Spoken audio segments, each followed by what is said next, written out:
दुविधा में दो गए माया मिली न राम।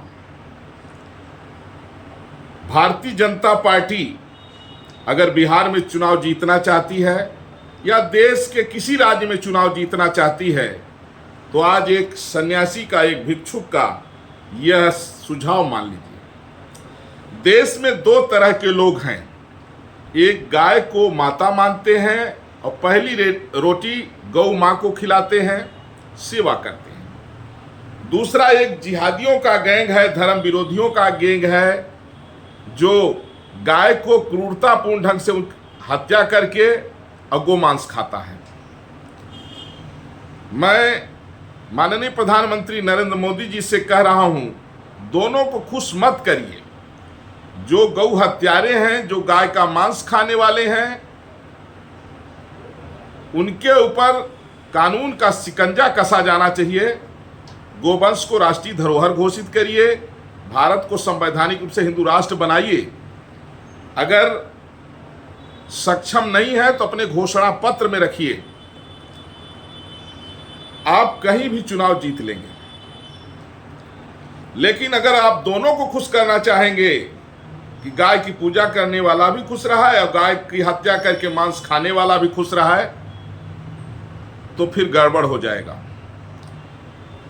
मर्यादा पुरुषोत्तम भगवान श्री राम की पावन जन्मभूमि अयोध्या से मैं तपस्वी छावनी पीठाधीश्वर जगत गुरु परमहंस आचार्य, इसको चाहे गुरु मंत्र मान लीजिए, चाहे सुझाव मान लीजिए, भारतीय जनता पार्टी के शीर्ष नेतृत्व माननीय प्रधानमंत्री नरेंद्र मोदी जी के लिए वीडियो है, सभी भाजपा नेताओं के लिए वीडियो है, सभी भाजपा कार्यकर्ताओं के लिए संदेश है।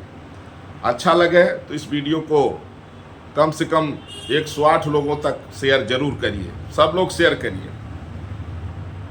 और जिस दिन भारतीय जनता पार्टी खुल करके सनातन संस्कृति को बचाने के लिए हिंदुओं के पक्ष में खड़ी हो जाएगी, और जिस दिन भारतीय जनता पार्टी 6 करोड़ जिहादी घुसपैठी जो पाकिस्तान बांग्लादेश में अमार से आकर के घुस गए हैं और अवैध रूप से वो आधार कार्ड बनवा के सारी आईडी बनवा लिए हैं, जिस दिन उनकी संपत्ति जब्त करके देश के बाहर भाजपा कर देगी, जिस दिन Bharatiya Janata party population control लागू करने के लिए जिसके 2 बच्चे से ज़्यादा हैं उस परिवार को 10 साल तक के लिए वोट देने के लिए प्रतिबंधित कर देगी कि 10 साल तक वो वोट नहीं दे पाएगा। जनसंख्या नियंत्रण कानून समान नागरिक संहिता सख्ती से लागू कर देगी। भारत के किसी भी राज्य में भाजपा चुनाव जीत सकती है, ये मेरा गुरु मंत्र है। क्योंकि जो इंडी गठबंधन है ये तो सनातन को समाप्त करने के लिए बड़ी बेशर्मी से बयान दे रहा है, और कुछ सेकुलर हिंदू भी हैं कि जो तुच्छ स्वार्थों में मूर्खता के कारण इंडी गठबंधन का ही साथ दे रहे हैं।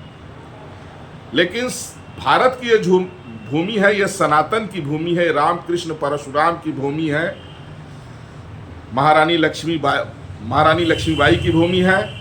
सनातन संस्कृति को बचाने के लिए अगर भाजपा खुल के आती है तो फिर भाजपा को कोई नहीं रोक पाएगा।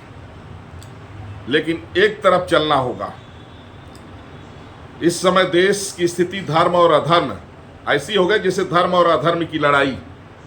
एक तरफ सनातन धर्म के मानने वाले, एक तरफ सनातन धर्म के विरोधियों का गैंग, एक तरफ गाय को माता मानने वाले, एक तरफ गौ हत्या करके गाय का मांस खाने वाले लोग हैं। इसलिए भाजपा जो है धर्म के पक्ष में यदि खड़ी हो जाए और अपने घोषणा पत्र में 2 बातों को रख दे कि भारत संवैधानिक रूप से हिंदू राष्ट्र घोषित करेंगे, गोवंश को राष्ट्रीय धरोहर घोषित करेंगे, ग्राम स्तर पर गौशालाएं स्थापित होगी, जनसंख्या नियंत्रण कानून समान नागरिक संहिता लागू ही होगा, 2 बच्चे से ज़्यादा जिसके हैं उसको कोई सरकारी सुविधा नहीं, सरकारी नौकरी नहीं, और 10 साल तक वो मतदान नहीं कर पाएगा, तो फिर आपको कोई नहीं रोक सकता है। भाजपा नेताओं के लिए मैं समझता हूँ यह संजीवनी बूटी की तरह काम करेगा अगर आप आदर और श्रद्धा से इसको सुनेंगे। जय श्री राम। इस वीडियो को दूसरे को जरूर भेजिएगा।